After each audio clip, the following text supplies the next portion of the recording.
আমাকে অসংখ্য ধর্ষণের হুমকি পেতে হয়।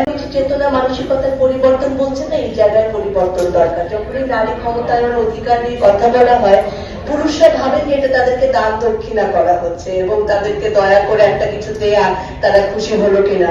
তো এই জায়গায় এবং পলিটিক্যাল দলগুলো নারী অধিকার বা নারীর সমতাকে একটা তাদের পলিটিক্যাল ম্যান্ডেট হিসেবে দেখে, যেটা 17 বছর গত 17 বছরেও ছিল, কিন্তু আসলে গোড়ার দিন হয়েছে। এবং এই ধরনের একটা মৌলিক জিনিসকে কিভাবে আসলে একটা অন্য ম্যান্ডেটের মতো ম্যান্ডেট রাখা হয়, এটা তো একটা খুবই বেসিক জিনিস এবং এটা একটা সিস্টেমের মধ্যে আমাদেরকে আনতে হবে।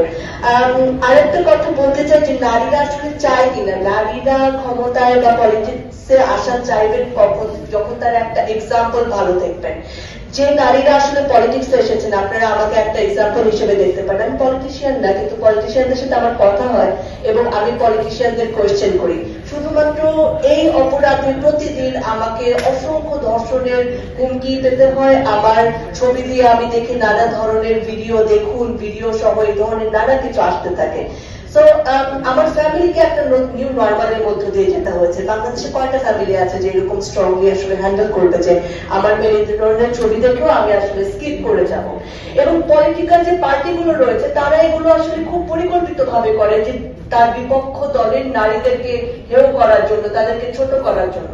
এখন পলিটিক্যাল পার্টিগুলো যদি এগুলোকে আসলে একেবারে জিরো টলারেন্সের জায়গায় না আনবে, তাহলে তো আসলে কখনোই নারীরা পলিটিক্সে আগ্রহী হয়ে উঠবেন না। পাশাপাশি নিজের দলের যিনি নারী কর্মী রয়েছেন তাদেরকেও পলিটিক্যাল পার্টিগুলো কতটা সম্মান দেয়, এই জায়গায় আমার অনেকখানি সন্দেহ রয়েছে।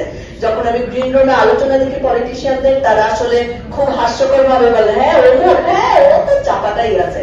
তো এই ধরনের জায়গা থেকে যদি আমরা বের হতে না পারি, পলিটিক্যাল পার্টির সদিচ্ছা ছাড়া আমার মনে হয় না নারীরা পলিটিক্সে আসতে পারবেন বা আসলেও টিকে থাকতে পারবেন সুন্দরভাবে।